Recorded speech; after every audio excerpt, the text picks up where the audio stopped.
Официјалните статистики велат дека Македонија 6 од 12 месеци е голема гасна комора. Кога децата ќе не прашат зошто лежат на Институтот за белодробни заболувања, што да им одговориме, прашуваат екологистите, а и ние. Ова е само едно од прашањата кое што и утрово ќе му ги поставиме на мојот соговорник. Велам добро утро за Горан Јовановски, екоактивист, градски советник, креатор на апликацијата Мој воздух. Добро утро, Горјан, добре ни дојдовте. Добро утро и на вас. Вчера аеродром и Карпош повторно ја има она специфична миризба која што укажува на високо аерозагадување. Повеќе од 10 години сте во оваа приказна. Се сменија и градоначалници, и јавна администрација, и советници. Имате ли чувство дека работите се менуваат и мрдаат од мртва точка на тема аерозагадување? Каков е вашиот впечаток? Не многу. Искрено не многу. Заглавени сме некако во едната иста приказна да чекаме да помине сезоната повеќе него отколку што сакаме да преземеме вистински чекори за решавање на аерозагадувањето. Кога има високо аерозагадување, тогаш станува само интересна тема за одредени политички субјекти, да тогаш ќе почнеме да викаме, ќе почнеме да се расправаме, но како што рековте, во текот на целата година не имаме загадување. И јас не знам некој, да речеме, олимписки тркач кој што решил да се спрема за олимписките игри на денот на олимписките игри. Ние треба да се спремаме за аерозагадувањето на текот на целата година, а не да чекаме да дојде моментот кога е најзагадено, па тогаш да се обидуваме да најдеме некои паушални безврска решенија кои што се за тој момент. Не знам, ќе воведуваме бесплатен јавен превоз, зарем тоа ќе го реши загадувањето кај нас. Како што рековте, не само 10 години, повеќе од тоа. Јас овие 10 години сум само инволвиран на приказната, но загадувањето кај нас и 20, 30, може и пола век како проблем се наоѓаме во котлина, во Скопската котлина, окружени сме со планини, едноставно нашето географско окружување не дозволува да го водиме животот на оној начин кој што ние сакаме, со така слободно загадување на воздухот, надевајќи се дека ќе имаме чисто струјање. Едноставно не може да имаме, но за жал и немаме некои сериозни чекори кон решавање на истото. За да дадеме јасен приказ за каков ризик станува збор, ќе ги кажеме само неколку податоци. Едните се податоците на Европската агенција за животна средина, кои што велат дека аерозагадувањето предизвикува повеќе од 30.000 предвремени смртни случаи. Од друга страна, анализата на Guardian, заснувана на европски податоци за квалитетот на воздухот, вели дека од загаден воздух умираат во просек луѓето 2 до 3 години порано. Никој не ги сваќа сериозно овие податоци? Воопшто. Не се доволно алармантни? За жал, овие податоци се како податоците за климатската криза. Нешто што не се случува веднаш во моментот сега, ако јас искочам, земам здив од тој токсичен воздух и паднам на улица, едноставно не знаеме ние да го сватиме сериозно. И ова мислам е проблем општо во светот, не е дека само Македонија сме исклучок некој посебен, но едноставно не знаеме овие податоци да ги сватиме сериозно, дури не е предоцна. Бидејќи после 20 на години кога ќе развиеме карцином, кога ќе развиеме рак на бели дробови, тогаш веќе е доцна. Тогаш нема многу што може да направиме на оваа тема.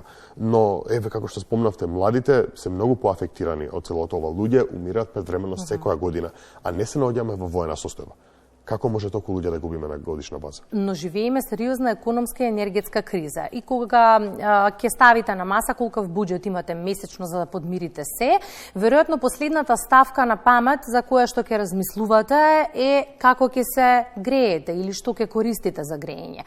Колку економската и енергетска криза не враќаат чекор 2 поназад од состојбата во која што бевме пред неколку години? Каков е впечатокот? Кога не сме биле во криза? Ние сме цело време во криза. Некогаш е посилно, некогаш не е. Но општо, мислам, Македонија кај нас, ние се научивме дека сме во криза и го користиме тоа често како оправдување да не гледаме еколошки. Баш напротив, доколку почнавме да размислуваме и ги правиме овие сериозни унапредувања во секторот на енергетика, во начинот на производство на чиста енергија, не само што ќе биде поевтино да го правиме тоа, доколку ќе биде многу поеколошко и на краток и на долг рок. Често асоцираме дека еколошките решенија за загревање на домовите или производство на електрична енергија се скапи. Не се. Живееме во земја каде што имаме над 280 дена сонце. тек сега почнавме малца се спомнува тоа искористување на соларна енергија, да се градат соларни паркови, но се уште дури и домакинствата немаат енергетска независност. Има закони кои што спречуваат домакинствата да имаат сериозен потенцијал, да го искористат сериозно потенцијалот на сонцето со лимитирање на колку киловати може да имаат од соларна енергија, пример, наместо да им се овозможи сите домакинства да си ги покријат крововите со соларни панели и вишокот енергија не само да ги искористуваат они, туку да го враќаат во мрежата. Така да, често имаме лимитација на буџет, но според тоа што слушам, еве и во претходните јавувања од вашите колеги, често се спомнува проекти реконструираме ова улица, реконструираме таа улица. Како да застанавме во некој момент дека реконструирањето на улици е врвното нешто, ете ме радува се пошумува над 1 милион дрва и тоа е супер вест, но не може улиците да ни се тие главни капитални проекти на кои што цело време се радуваме, а да не вложуваме во многу поголеми работи кои што се значени за животната средина. Може ли да видиме што граѓаните мислат на оваа тема? Колегата Благојчо Костадинов излезе на терен.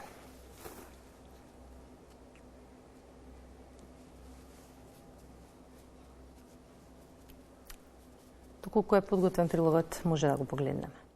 Како што се намалуваат температурите, загадениот воздух се враќа на голема врата во Скопје, со што се искачува меѓу најзагадените градови во светот. Присутните PM10 и PM2,5 честички ги има во текот на целата година. На есен и во зима нивната концентрација е толку голема што од градската магла во ладните денови ништо не се гледа. Со стартот на грејната сезона започнува и аерозагадувањето во главниот град Скопје. Според светските податоци, 6 од 12 месеци метрополата живее како во гасна комора. Грејната сезона или пак индустријата, што реално е причинител луѓето да бидат приморани да вдишуваат неквалитетен воздух. Никако. Тешко е, загадено, никако ќе побарам еко азил, само тоа знам. На Савајле посебно се осеќа затоа што многу овие луѓе што мислам па јас паѓам меѓу нив кои не можеме на пример на Савајле да го поднесуваме тој воздух, го сеќаме одма. Посебно навечер се познава. Не знам, не престојувам тука многу долго, значи не за сега немам приметено. Кога не почне грејната сезона у Скопје е загадено, не сега. Па ние дишиме лош воздух минативе 20 на години, не знам колку е таму процентот овакво. Значи во Скопје генерално е воздухот загаден преку целата година. Ние седиме во бараки во Стив Наумов и тука од Изгет цел чачу иди, кога излеземе навечер на пример, цело време се чувствува неуба миризба и штети, се гледа дека не е кој што треба. Медицинарите со препорака за оние кои што се почувствителни да носат марама, шал, заштитна маска, особено рано наутро или во вечерните часови кога концентрацијата на PM частичките е над дозволените граници. Дали превенирате некако со носење на заштитна маска, шал или наметка преку уста и нос за да се заштитите барем колку толку? Па на Савајле кој излага на пример околу 7 сат рано, да, си носам маска со мене и ја ставам. Аерозагадувањето не е појава само во Скопје, присутно е и во сите останати градови, сепак тие се доста подолу на листите на загадени градови во светски рамки.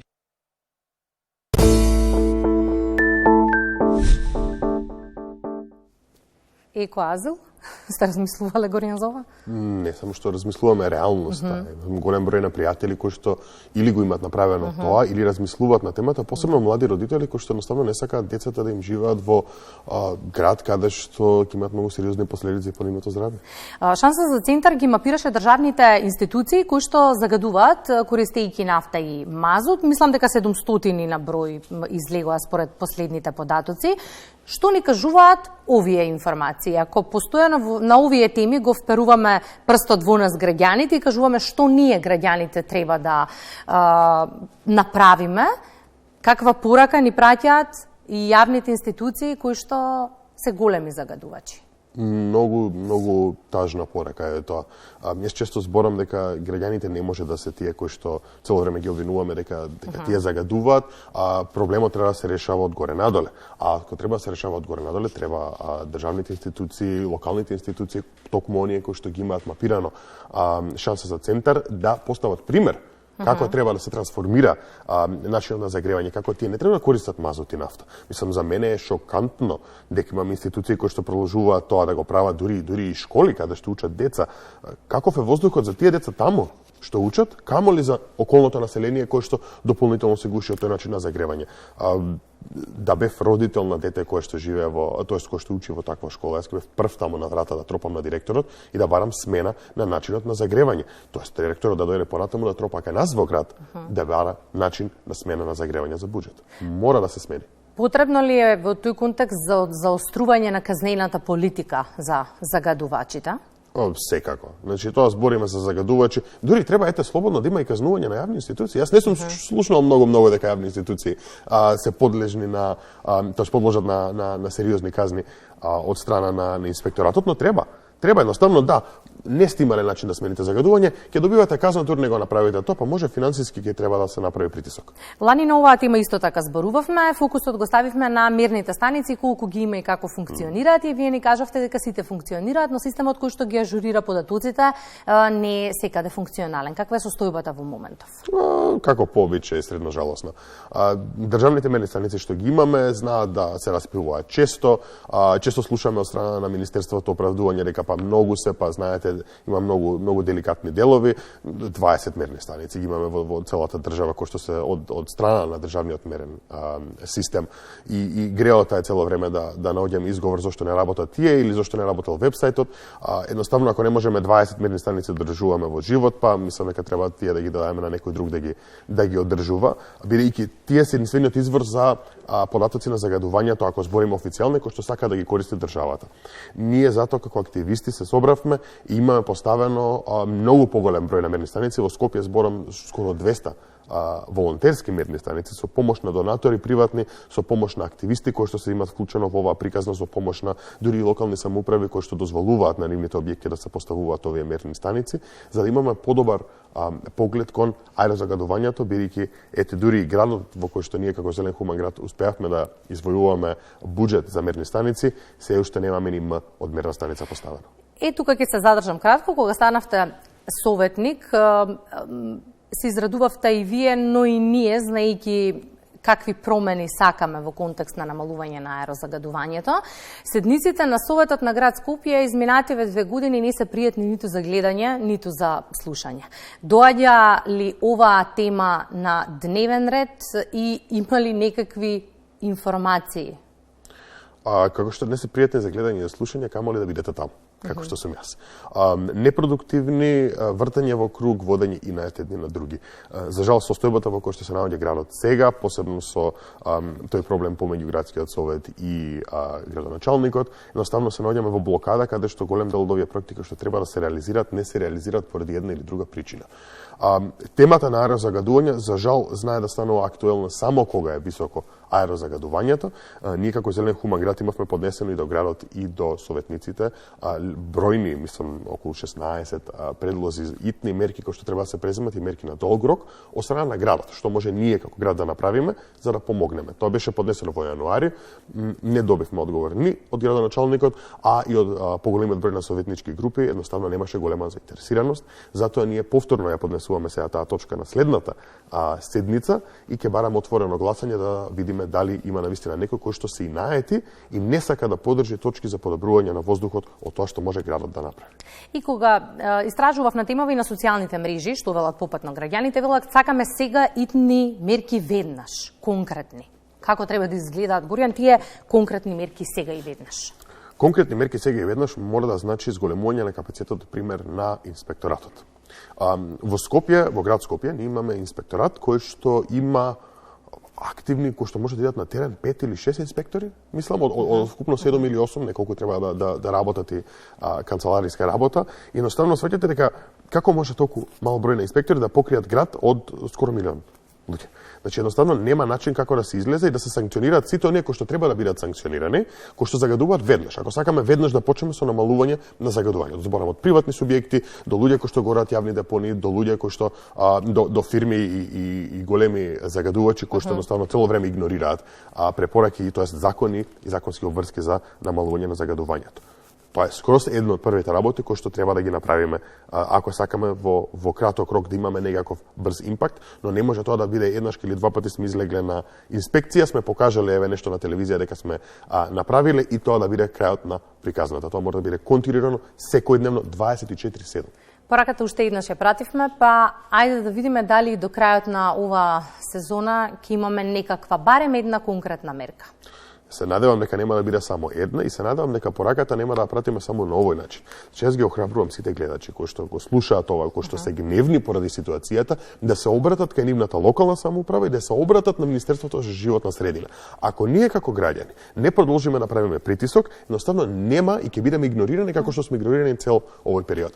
Телефоните, имейл пораки, социјални медиуми, мора да се прави притисок. Благодарам Горина за гостувањето во Македонија. Благодарам.